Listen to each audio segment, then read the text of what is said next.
आज का हमारा टॉपिक है proof of Lagrangian equation with constraints. Constraints का एग्जांपल ऐसे ले सकते हैं कि suppose a particle is constraint to move on the surface of a table, यानी कोई आपका पार्टिकल ऑब्जेक्ट टेबल की सरफेस पे मूव कर रहा है।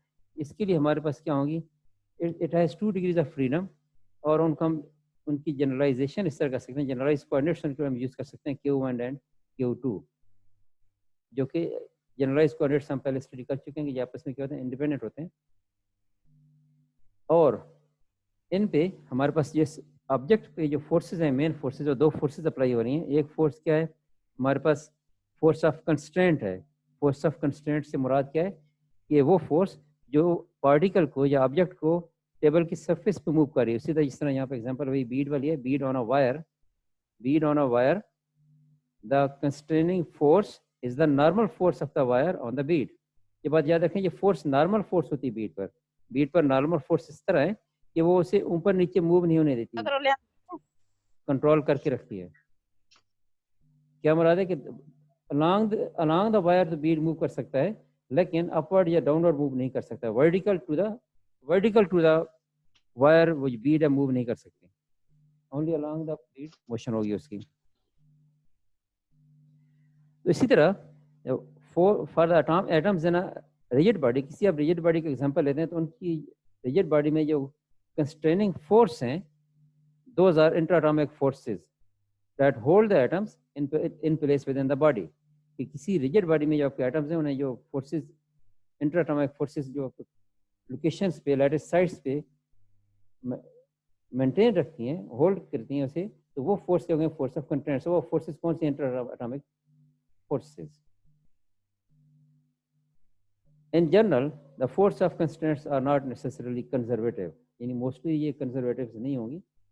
कंजर्वेटिव हो भी सकती हैं, वो डिपेंड करता है प्रॉब्लम्स पे, प्रॉब्लम्स की कंडीशन पे। If the constraint forces are non conservative, अगर कंस्ट्रेंट फोर्सेस नॉन कंजर्वेटिव हैं, then Lagrangian equations in the simple unconstraint form, जो हम लास्ट कर चुके हैं फर्स्ट आर्टिकल लेक्चर में इस चैप्टर के, सर्टेनली डू नॉट अप्लाई। क्योंकि वो क्या है, वो कंस्ट्रेंट अनकंस्ट्रेंट सिस्टम्स के लिए जो लैग्रेंज इक्वेशंस हमने की थी, वहाँ पे हमने कहा था कि फोर्सेस क्या वो कंजर्वेटिव हैं। तो यहाँ पे अगर वो फोर्सेस नॉन कंजर्वेटिव हैं कंस्ट्रेंट सिस्टम में, तो फिर हम वो जो रिलेशंस हैं, वो जो इक्वेशंस ऑफ मोशंस हैं, वो हम यूज़ नहीं कर सकते।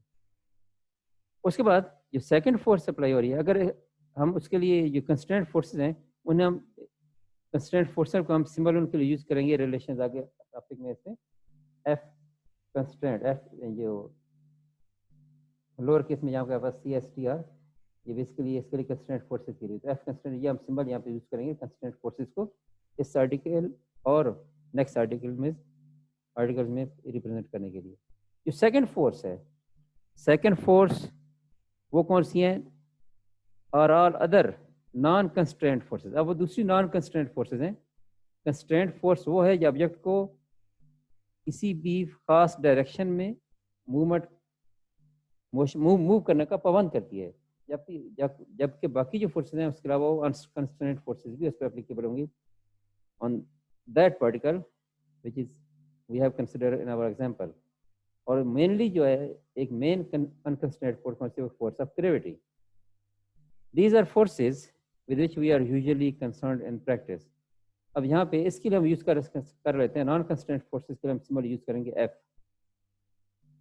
और अगर नॉन कंस्ट्रेंट फोर्सेस जो हैं ये कंजर्वेटिव हैं, तो फिर कंजर्वेटिव फोर्सेस अगर ये नॉन कंस्ट्रेंट, तो फिर ये ड्राइवेबल होंगी फ्रॉम पोटेंशियल एनर्जी। ये आपने डेफिनेशन में किया था, वहाँ पे जो कंजर्वेटिव फोर्सेस के लिए 2 कंडीशन आपने स्टडी की थी, उनमें एक था कि पोजीशन डिपेंडेंट होती है, और दूसरा इसमें यह क्या पोटेंशियल एनर्जी से ड्राइवेबल होती हैं। तो हमारे पास फिर relation in non constraint forces के लिए क्या होगा, physical to minus del U variable depending on variables R and T.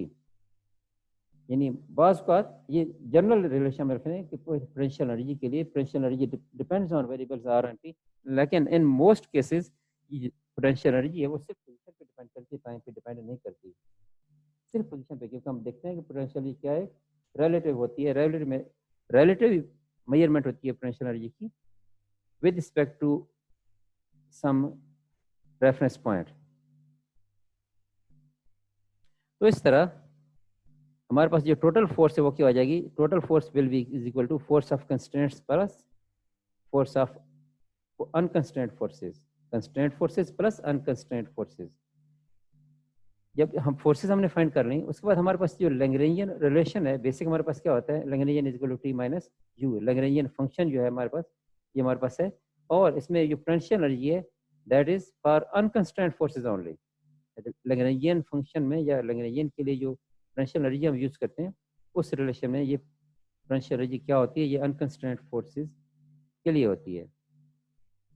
This definition of Lagrangian function excludes the constraint forces। अब देखें इस रिलेशन में हमारे पास constraint forces इंक्लूड नहीं हो रही,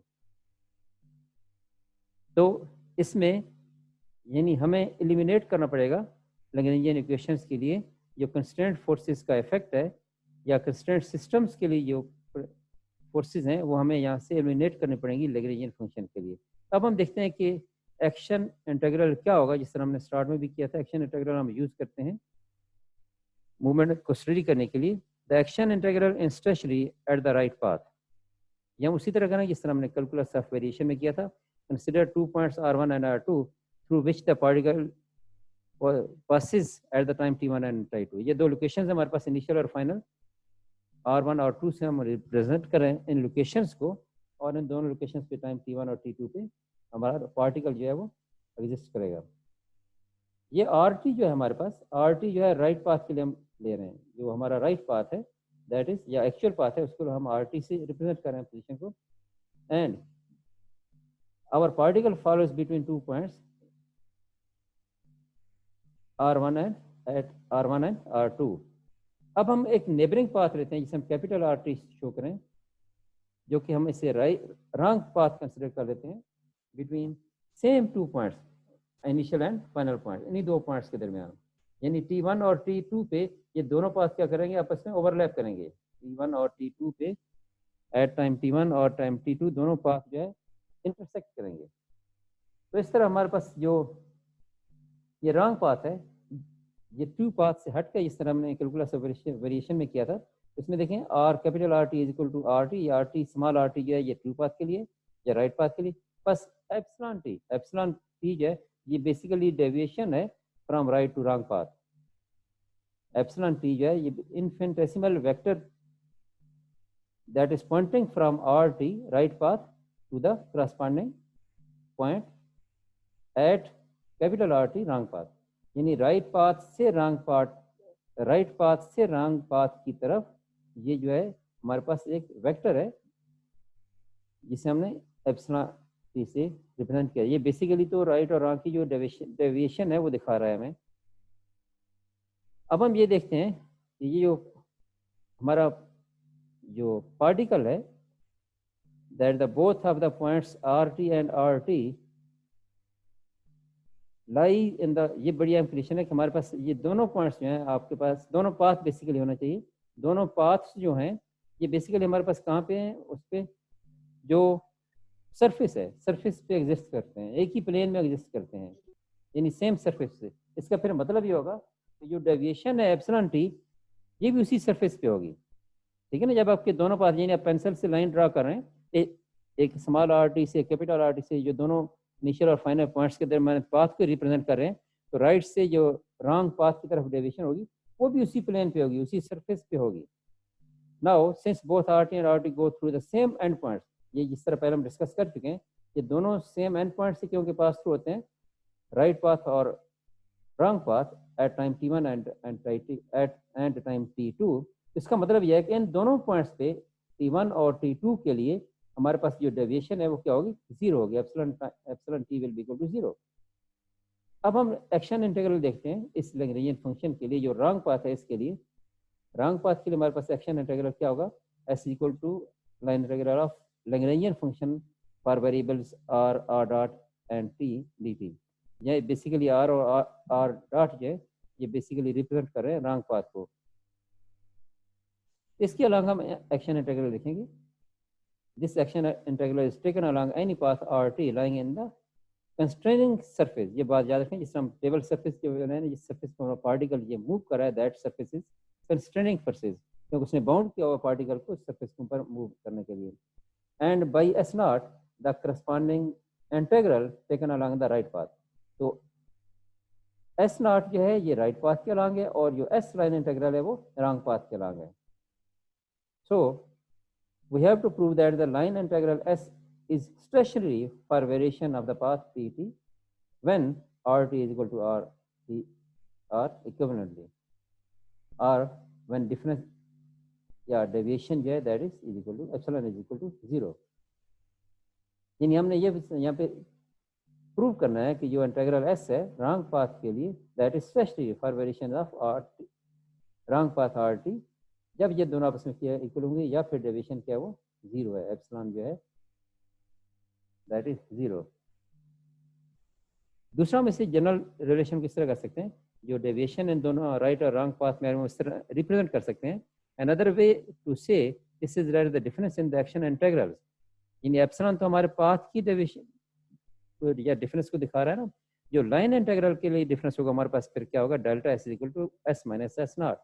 यानी change in action integral for both paths is equal to wrong path minus right path. This should be 0. ये हमारे पास 0 होना चाहिए जब दोनों पाथ के आपस में ओवरलैप करेंगे, या एप्सिलॉन क्या होगा 0 होगा. This should be 0 to the first order in the distance epsilon between the paths, and this is what we have to prove. यानी ये हमने प्रूव करना है कि ये हमारे पास 0 आ जाएगा. अब हमारे पास जो 7.5 रिलेशन हमने डिफरेंस फाइंड किया है, दिस इज द इंटीग्रल, क्योंकि ये दोनों क्या एक्शन इंटीग्रल है. एस जो हमारे पास एक्शन इंटीग्रल है, तो डेल्टा एस जो है ये एक्शन इंटीग्रल है, जो कि डिफरेंस है दो एक्शन इंटीग्रल्स का for wrong path minus for right path. So relation 7.45 is the integral of the difference between the Lagrangians on two paths wrong and right.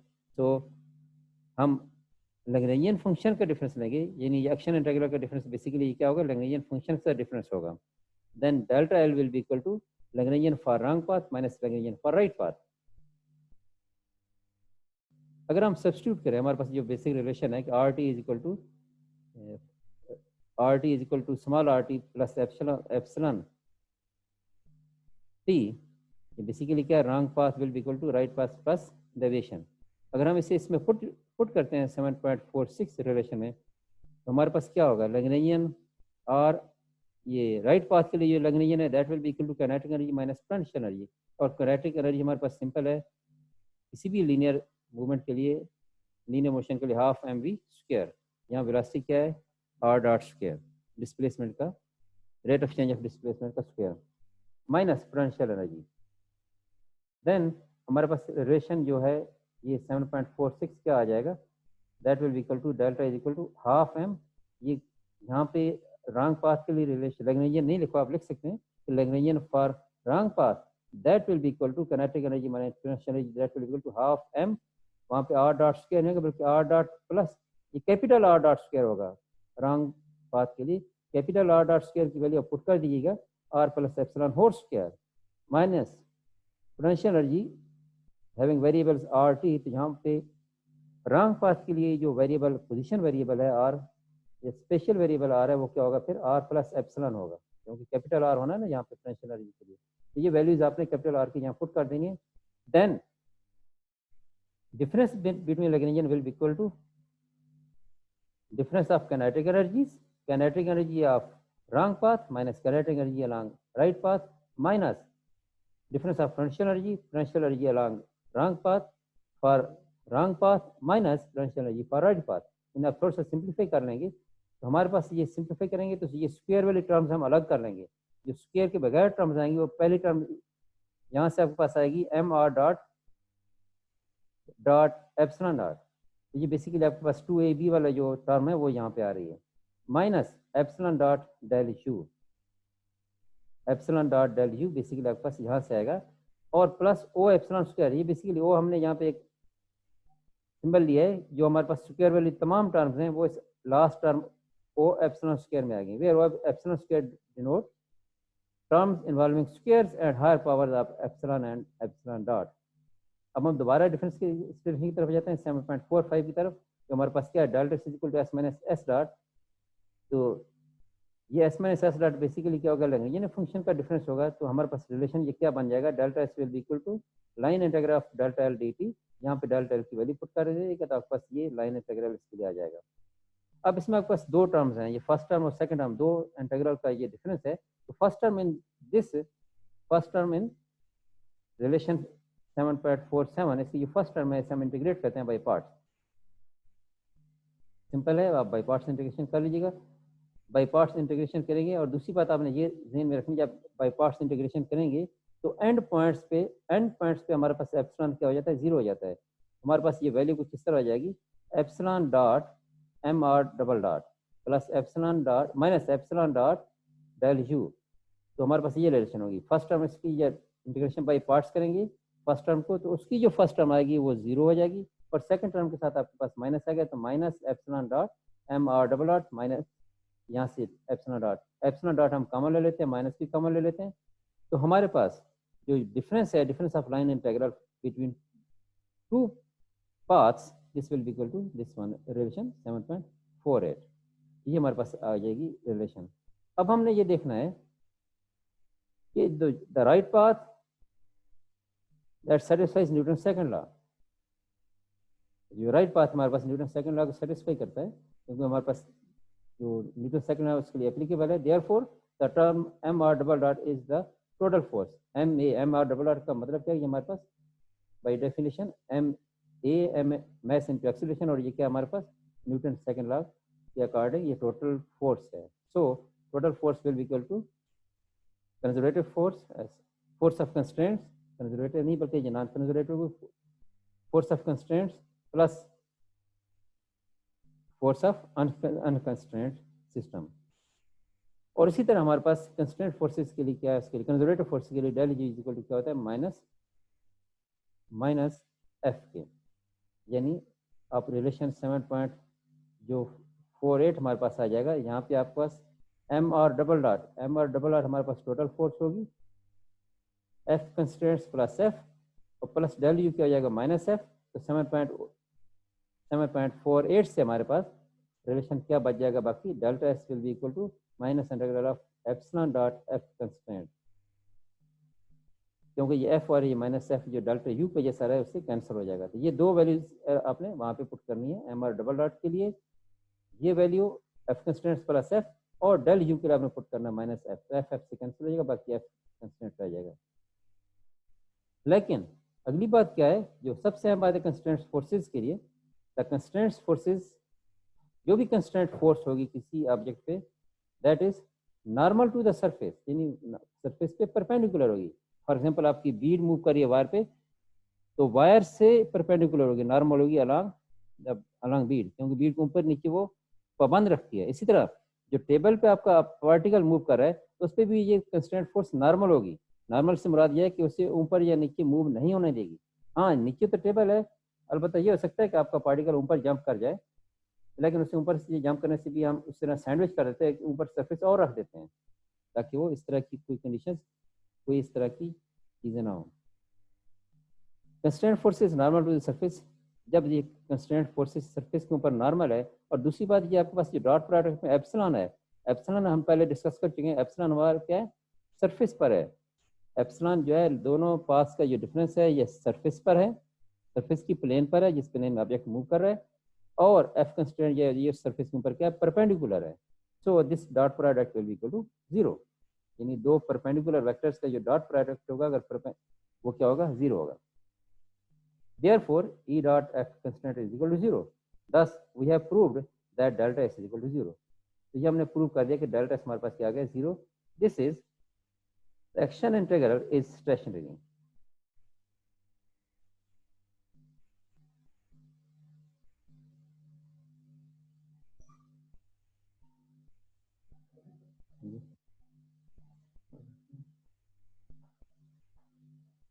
हाँ, क्लास कर रहे हैं।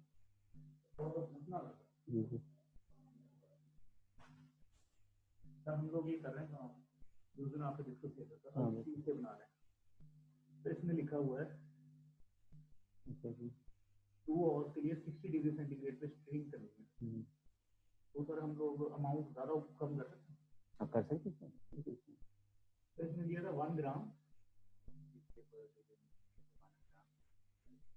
इसमें हमने सॉल्वेंट क्या यूज किया, इसमें वाटर है, ये मैं एथेनॉल वगैरह करेंगे तो आपका बॉइलिंग पॉइंट इससे कम होता है ना, इसको तो हमने अभी लिया है 250 ग्राम लिया है, 25 ग्राम डाला, 250 ग्राम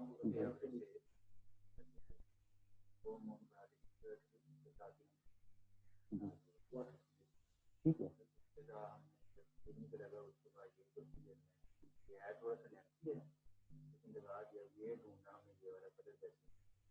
इसमें अल्ट्रासोनिक यूज करेंगे, किसमें करेंगे? नहीं एक्सट्रैक्ट नहीं, वैसे यूज इस करेंगे कैसे, एक्सट्रैक्ट कैसे करेंगे? अल्ट्रासोनिकली करेंगे वैसे डिजॉल्व करेंगे? वैसे स्टेरिल करेंगे ना? आपके ठीक स्टेरिंग पे जो मर्जी रखें, इसमें कोई इशू नहीं है। हाँ टेम्परेचर आता है, टेम्परेचर कंट्रोल करना है स्टेरिंग से, बाकी आरपीएम जो आप रखेंगे आप उसको कोड कर देंगे ना, वो आप मेंशन कर दीजिए।